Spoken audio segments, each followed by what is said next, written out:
اس لیے کہ ہمارے یہاں سننا صرف اسی کو جاتا ہے جو سب سے زیادہ فضول بات کرے گا، جو سب سے زیادہ گھٹیا بات کرے گا، یا وہ جو علماء کے خلاف بات کرے گا یا دین کے خلاف بات کرے گا۔ بات یہ ہے کہ علماء میں سے اگر آپ دیکھیں تو کسی عالم نے کبھی یہ نہیں کہا ممبر پہ بیٹھ کے کہ آپ روزہ رکھ کے گالی دے سکتے ہو، آپ روزہ رکھ کے کسی کو دھکا دے سکتے ہو۔ ہمیشہ وہ یہی کہتے ہیں کہ آپ نے روزہ رکھنا ہے، اچھے سے پیش آنا ہے، اچھائی کا رویہ رکھنا ہے، لوگوں کے ساتھ حسن اخلاق سے پیش آنا ہے۔ ہمارے نبی کے اخلاق بیان کرتے ہیں، صحابہ کے اخلاق کو بیان کرتے ہیں، لیکن لوگوں کے اندر چونکہ ایک آج کل ہمارے یہاں ایک قسم کی آپ فرسٹریشن سمجھیں کہ لوگ اس چیز کا شکار ہیں کہ بس وہ اپنا غصہ کسی دوسرے کے اوپر اتارنا چاہتے ہیں۔ ایک شخص نے روزہ رکھا ہوا ہے، صبح سے لے کے مغرب تک اس نے روزہ رکھا ہوا ہے، اور وہ اس روزے میں کھانے پینے سے بند ہے، رکا ہوا ہے، لیکن وہ اس میں گالی بھی دے رہا ہے، وہ اس میں دوسرے لوگوں پہ اپنے روزے کو لاگو بھی کر رہا ہے، اپنے ملازموں کے اوپر میرا روزہ ہے جاؤ یہ کام کرو، میرا روزہ ہے تم ایسا کرو، تمہیں پتہ نہیں ہے میرا روزہ ہے، میرے ساتھ تم ایسی بات کرو۔ یہ الفاظ آپ کے روزے کو خراب کرنے کا سبب بابا بھی گھر میں کہتے ہیں، بڑے لوگ گھروں میں بھی اس میں فرق ہوتا ہے کہ یہ کہ میرا روزہ ہے، یہ حدیث کے الفاظ ہیں، فیقول انی صائم، کہ میں روزے سے ہوں، یہ حدیث کے الفاظ ہیں، میرا روزہ ہے، میرا روزہ۔ یہ تب جب آپ سے کوئی جھگڑے، ٹھیک ہے، آپ سے جھگڑے، قتال کرے، برا بلا بولے، تو آپ صرف اس سے اتنا کہیں کہ بھائی میں روزے سے ہوں، میں نے آپ سے جھگڑ سکتا ہوں، نہ آپ کو میں برا بلا کہوں، یعنی کہ میں بھائی ہاں۔ یہ حدیث میں اس بات میں کیا وہ کہہ رہے ہیں کہ ان کو صبر کر کے تعلیم دی ہے کہ میں روزے سے ہوں، میں صبر کر رہا ہوں۔ نہیں، مولانا عاطف کچھ اور بول رہے ہیں کہ میں روزے سے ہوں، کیا یہ اصل میں آپ یہ جو بات بات اصل میں یہ جو وہ بات کر رہے ہیں کہ جہاں تلقین ہے نا صبر، تلقین ہے، لیکن میں وہ بات کر رہا ہوں کہ اپنا روزہ دوسرے کے اوپر لاگو جیسے کہ میرا روزہ ہے مجھے تنگ نہیں کرو، یا یہ کہ میرا روزہ ہے تمہیں نظر نہیں آ رہا میرا روزہ ہے، تو اس طرح سے یہ شریعت دیکھیں اس چیز سے منع بھی کرتی ہے کہ جہاں شریعت نے باقی احکامات بتائے ہیں تو یہ بھی بتایا ہے کہ جو آپ کی عبادات ہیں وہ آپ کے لیے ہیں۔ شیخ سعدی بہت بڑے مشہور شاعر ہیں، وہ اپنی کتاب گلستان سعدی کے اندر لکھتے ہیں کہ ایک روز میں اپنے والد صاحب کے ساتھ تہجد کی نماز میں اٹھا، جب میں نے دیکھا کہ باقی افراد سو رہے ہیں تو میں نے اپنے والد سے کہا کہ اے ابا جان دیکھو ہم تہجد پڑھ رہے ہیں اور یہ سو رہے ہیں۔ ان کے والد نے ان سے کہا کہ بیٹا کاش کہ تم بھی سو جاتے تو بہتر تھا، اس لیے کہ یہ تکبر کے الفاظ ہیں کہ آپ نے اپنے آپ کو اچھا جانا اور دوسرے کو برا جانا۔ اور ہمارے یہاں یہی چیز ہے کہ ایک شخص یہ کہتا ہے کہ میرا روزہ ہے، مطلب دوسرے کو بھی یہ کہہ رہا ہے کہ تمہارا نہیں ہے، کیونکہ مسلمان ہیں تو سب کا روزہ ہوگا، اچھا گمان رکھنا چاہیے۔ شریعت یہی کہتی ہے کہ آپ نے اچھا گمان رکھنا ہے۔ اچھا گمان تو ہونا چاہیے، اگر ہم پریٹینڈ نہیں کریں گے، نہیں کروائیں گے پریٹینڈ، اچھی چیز کو جیسے شروع میں آپ نے بولا کہ ہم نے گڈ فیس دکھانا ہے، ہم نے اچھائیاں دکھانی ہے اسلام کی، تو ہم بھی تو مولانا صاحب یہ بات کر سکتے ہیں کہ میرا روزہ ہے تم بھی کل روزہ رکھنا۔ وہ تو دیکھیں ہمارے یہاں بچوں کو ترغیب دینا چاہیے، ہمارے یہاں جو بچے ہوتے ہیں چھوٹے انہیں ہم ترغیب دیں کہ جس طریقے سے ہمارے یہاں مشہور ہوتا ہے کہ چڑی روزہ، چھوٹا روزہ بچے رکھتے ہیں کہ آدھے دن کا روزہ، آپ بچے اسکول جا رہے ہیں تو آپ کا روزہ ہے، تو یہ ایک ان کو سمجھانا، اور ساتھ میں والدین کو چاہیے کہ بچوں کو یہ بھی سمجھائیں کہ بچے روزے میں بعض اوقات یا بڑے جو ہمارے ہاں روزے کے اندر جو غصہ کرتے ہیں اس غصے سے بچنا چاہیے، کیونکہ یہ غصہ سب فساد کی جڑ یہی ہے۔ اس لیے کہ ایک شخص اگر غصے میں ہے اور پھر اس وقت وہ روزے میں بھی ہے، اب وہ لڑ رہا ہے، منہ سے گالی نکل رہی ہے، برے الفاظ نکل رہے ہیں، تو روزہ تو فاسد ہو گیا، مکروہ ہو گیا، ختم ہو گیا۔ اس لیے کہ روزہ تو ہر چیز کا ہے نا، کان کا، زبان کا، آنکھ کا، ہاتھ کا، پیر کا، روزہ خالی بھوک پیاس کا نام تو نہیں ہے۔ روزہ جب فاسد ہو گیا پھر ایسا پھر کیا کرنا چاہیے؟ ختم کر دینا؟ دیکھیں ختم نہیں کرنا چاہیے، اس لیے کہ آپ کا روزہ فاسد ہوا یا نہیں ہوا یہ عند اللہ ہے۔ یہی تو میں یہاں حکم لاگو کر دوں کہ آپ کا روزہ ختم ہو گیا، یہ نہیں ہے، وہ عند اللہ ہے۔ لیکن ہم یہ جو کہتے ہیں کہ آپ کا روزہ فاسد ہوا، مکروہ ہوا، یہ ڈرانے کے لیے ہوتا ہے کہ آپ ایسا نہیں کرنا، یہ ڈرانے کے لیے ہے۔ البتہ اس کا معاملہ جو ہے وہ اللہ تعالیٰ کے ہاں ہے، اس کو چاہیے کہ وہ اس روزے کو پورا کرے۔ اور اسی طریقے سے دیکھیں بعض اوقات اور بہت سارے معاملات ایسے ہیں کہ جہاں روزے کے ٹوٹ جانے کے شک و شبہات آ جاتے ہیں، اس میں علماء یہی کہتے ہیں کہ بہتر یہ ہے کہ آپ اسے پورا کریں، اس لیے کہ یہ ایسا معاملہ ہے کہ جو عند اللہ ہے. آپ اس میں کوشش کریں کہ پھر آپ سے اگر کوئی غلطی ہو گئی، کوتاہی ہو گئی، استغفار کریں زیادہ سے زیادہ، آپ زیادہ سے زیادہ درود پڑھیں تاکہ جو آپ کی کمی کوتاہی ہوئی ہے وہ ان چیزوں سے، آپ کے اذکار سے، آپ کے استغفار سے پوری ہو جائے. تو ہمیں آپ کے ناظرین سے یہی درخواست کرنی چاہیے کہ رمضان المبارک کا بابرکت مہینہ ہے. اس بابرکت مہینے میں آپ ایسا کردار رکھیں کہ جو غیر مسلم ہیں وہ جب آپ کو دیکھیں تو انہیں پتہ چلے کہ یہ اس نبی کے امتی ہیں جس کے بارے میں ہم نے سنا ہے، واقعی روزے دار ہیں. بالکل. اب آخری کلام کی طرف چلتے ہیں. سید فیصل شاہ کیا سنا رہے ہیں؟ میں آج کی اس ٹرانسمیشن میں جو ہے خصوصی آپ کی دعوت پر اور اس کلام پر جو ماں کا کلام آپ نے فرمائش کی ہے وہ پیش. موت کی آغوش میں جب تھک کے سو جاتی ہے ماں، موت کی آغوش میں جب تھک کے سو جاتی ہے ماں، تب کہیں جا کر کے تھوڑا سا سکون پاتی ہے ماں، تب کہیں جا کر کے تھوڑا سا سکون پاتی ہے ماں. پیار کہتے ہیں کسے اور ممتا کیا چیز ہے، پیار کہتے ہیں کسے اور ممتا کیا چیز ہے. کوئی ان بچوں سے پوچھے جن کی مر جاتی ہے ماں، کوئی ان بچوں سے پوچھے جن کی مر جاتی ہے ماں.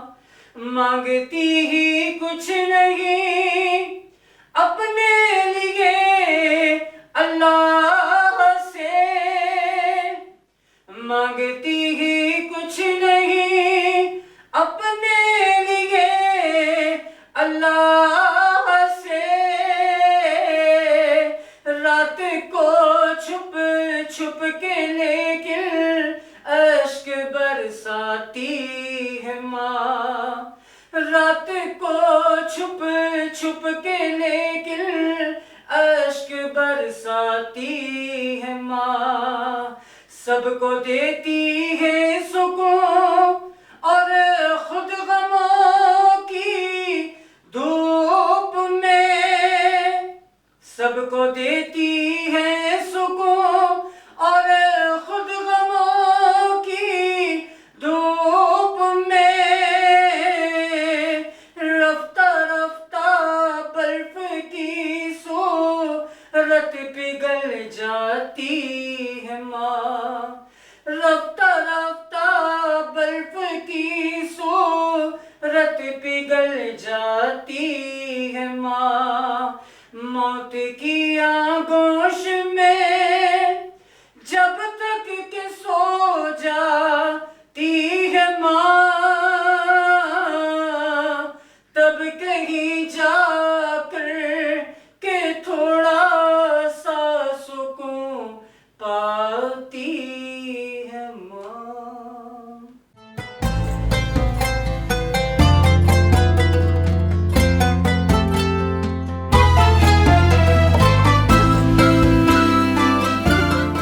انداز ٹی وی، سوچ آپ کی انداز ہمارا.